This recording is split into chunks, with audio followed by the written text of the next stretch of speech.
Good afternoon, ladies and gentlemen, and welcome to another edition of the Fighter Series on Boxing Media Hub. This week, in lieu of what happened over the weekend with the Dimitri Bivol Art of Better Beef fight, we are going to look at an all-time great light heavyweight. It is none other than the great Archie Moore. We talk about Archie Moore, one of the longer reigning light heavyweight champions of all time, amassed one of the most surreal records maybe in the sport's history, over 190 wins, 130 plus knockouts, and was a fighter who persevered until he finally broke through when he went to St. Louis back in 1952 when he stunned Joey Maxim to win the light heavyweight championship of the world. Now, mind you, this guy on many occasions was fighting for respect, fighting for a chance to get a shot like everybody else. Fought a few times at heavyweight. Actually, he was the first fighter to drop Rocky Marciano.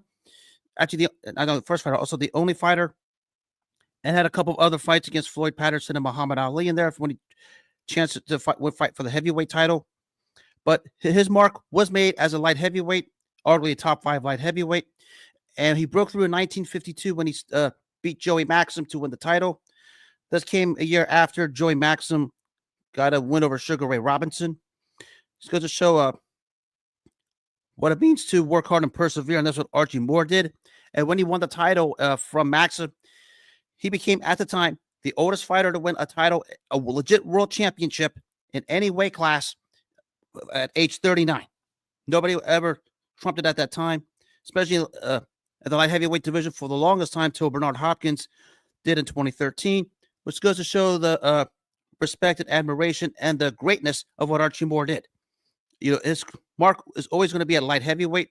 Basically, for all my state followers, you can just basically call him the Nolan Ryan of baseball, a guy who just kept going, and basically his longevity is what persevered him to become an all-time great. Made many successful title defenses over various opponents throughout his career.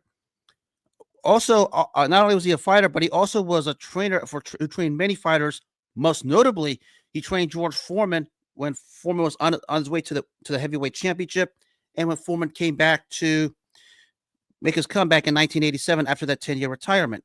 Of course, George Foreman credits Archie Moore for his comeback, which makes sense because Archie Moore fought well into his 40s when Foreman came back, and he was going to use his wisdom and expertise to help George Foreman in his comeback, which guided him at that time to a title shot against Evander Holyfield in 1991 before Archie Moore stepped aside and let the great Angelo Dundee take over.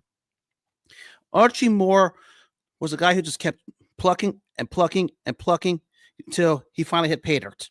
And when he hit pay dirt, he ascended to one of the premier all-time greats in boxing history. Fought the who's who at his time in the light heavyweight division, beat them all, amassed a surreal record of 100-plus knockouts, known for a deadly right cross. If he put it on you, you was on the canvas, as he did to Joey Maxim in their second fight. And basically, just a true all-time great. When you put him in the plethora of all-time great light heavyweights, some people put him as the top, understandably so. Probably the slam dunk for him is probably top 3 or 4, along with guys like Ezra Charles, Billy Conn, Tommy Loughran, and maybe even a Michael Spinks. He belongs in that conversation, obviously. Throwing even a couple guys like a Bob Foster, among many others. Excuse me.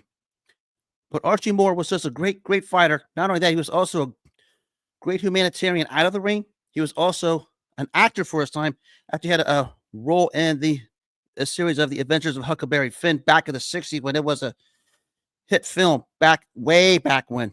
So not only was he a good fighter in the ring, he was also a good trainer, great humanitarian outside the ring, and became a terrific actor outside of it as well. Many other roles in movies and television sets. But just to stand out, great fighter. They nicknamed the old Mongoose, who had a sneaky right hand. When he put it on you, he was on the canvas. That explains why he had over 130 career knockouts, which is a record that nobody was ever going to see ever again. I mean, basically in today's era where everything is so nitpick, Archie Moore just fought anyone, anytime, anywhere, any day of the week. I mean, that was who Archie Moore was from that particular time period. I mean, He fought Ezra Charles 3 times. Granted, he went 0-3. But in the second and third fights, he had his moments against Charles. And the third fight looked like he was going to win until he made a mistake. And the great Ezra Charles just stopped him. Fought, as mentioned, Joey Maxim. Got tried a few times at heavyweight. Fought Rocky Marciano, Floyd Patterson, and Cassius Clay, later on known as Muhammad Ali. But an all-time great career, basically more due to longevity than it is to if you will compare the greater peaks. Maybe didn't have as great a peak, let's say, like a Ezra Charles or a Billy Conn, because Charles spanned it longer, and Conn, you could argue, spanned it higher, maybe the highest in the history of like heavyweight division. But excuse me, but Archie Moore was he just kept going. He was like the Energizer Bunny that kept going and going and going until he finally retired at the age of 48 after he lost to Muhammad Ali. And this is a guy who fought during the Joe Louis, Rocky Marciano, and Muhammad Ali eras in the heavyweight division, something no heavyweight could ever say, or basically any fighter at that point, because that tells you just how great and awesome Archie Moore was as he persevered and kept going and going and going. And his record as a trainer speaks for itself. Did the job with George Foreman, guided him to the heavyweight title in 1973 when he beat Joe Frazier.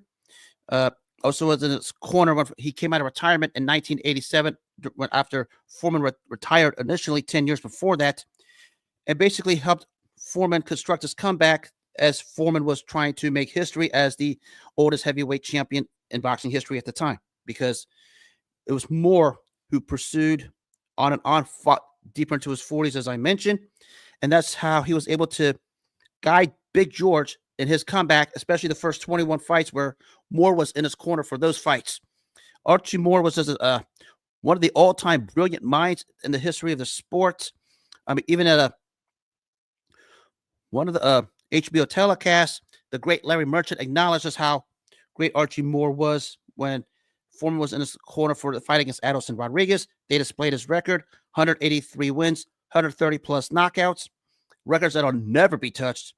But that's what made Archie Moore just super, super great, super, super outstanding. And not only that, very, very well respected among the all-time boxing aficionados from during his time to the present time.